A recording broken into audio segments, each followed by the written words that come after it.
I wear a yarmulke because I am proudly a descendant of Abraham and Isaac and Jacob and Moses and David. I am of their people.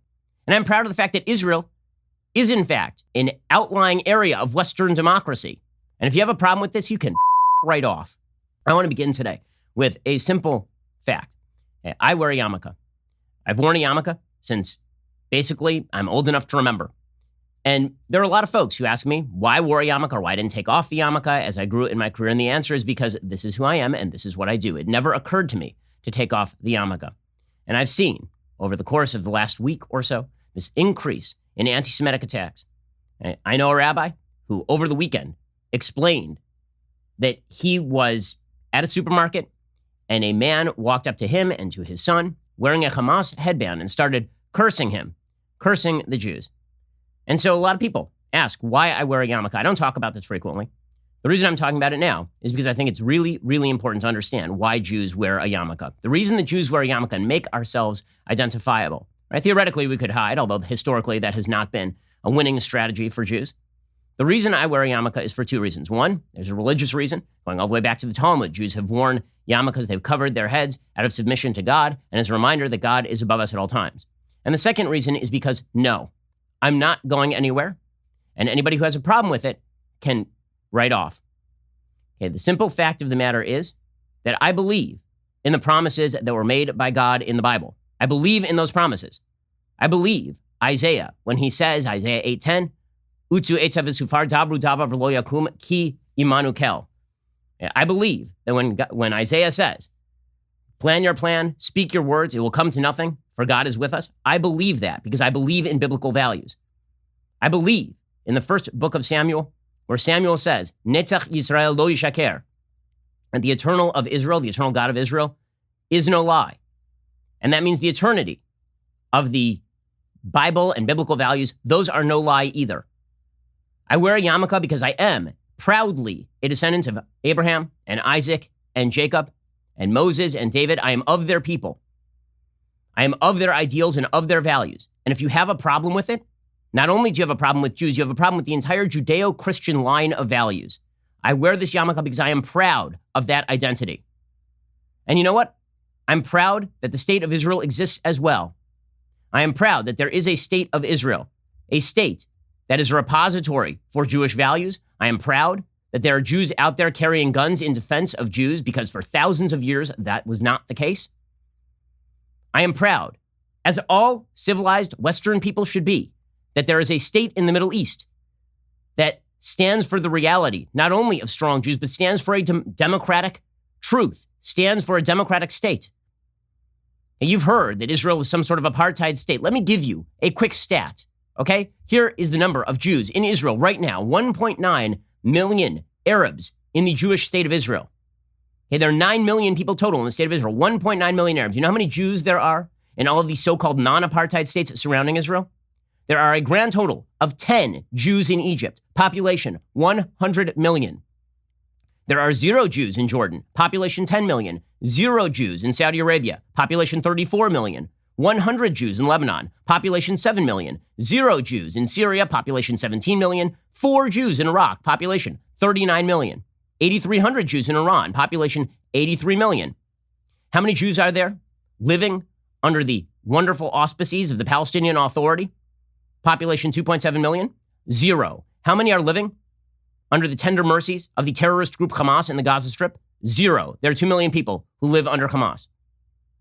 In Israel, 20% of the population is Arab. Minimum, and rising.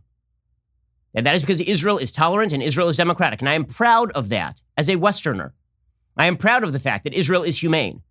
That in the middle of wars, Israel is attempting to minimize civilian casualties of a population that supported Hamas by poll statistics. That Israel is attempting to avoid killing civilians. Meanwhile, its enemies are attempting to shield their own weapons with civilians. I am proud of the fact that Israel carries out its values in war and in peace. And I'm proud of the fact that Israel is, in fact, in an outlying area of Western democracy. Not because it is some sort of colonialist outpost, but because the Jews never left, and because the root of the West remains through that Judeo-Christian line. I am proud of all those things. And because I'm proud of all those things, as an American, and as a Jew, I wear this yarmulke. And if you have a problem with this, you can right off.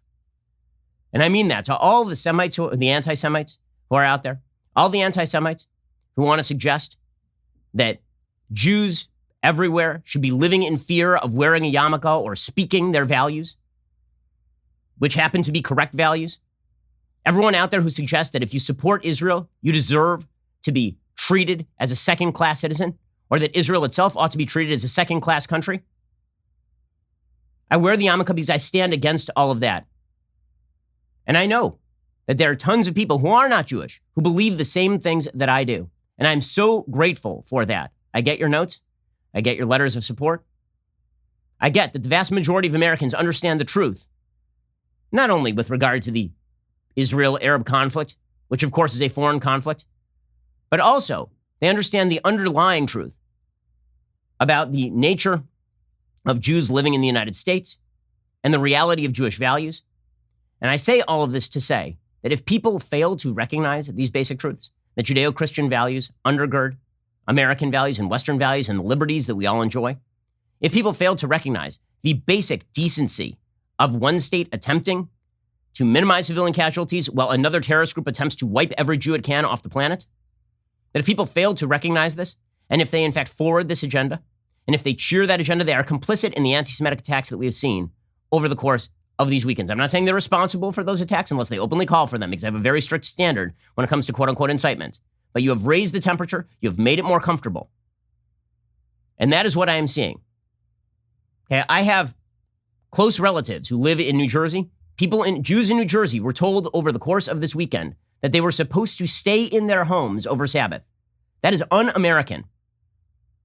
I have a lot of friends in New York who are walking around in groups because they are afraid to walk around alone in the city of New York in the United States. These attacks are not fake. These attacks are not rare. Jews historically in the United States have been the number one target of hate crimes in the United States, but that's constantly forgotten because, of course, we now live in a world in which victimization can be linked to your historical dispossession so long as your group is not well-educated and wealthy. In the same way that anti-Asian sentiment went completely by the wayside for years because Asian Americans tend to be well-educated and wealthy, anti-Semitism has gone by the wayside unless it's a convenient club with which to beat people on the right. The reality today is that institutionalized anti-Semitism lives on the American left. The truth is that the spate of anti-Semitic attacks that we've seen over the course of the last week is not coming from white supremacists. White supremacists are scary enough. Believe me, I've spoken up about them. Just a couple of years ago, the FBI arrested a white supremacist attempting to threaten and hurt my family. But the threat that we have seen over the last week, people in the streets going around attempting to beat Jews, that is not coming from white supremacists. That is coming from a radicalized Islamic population backed by the American left in many ways.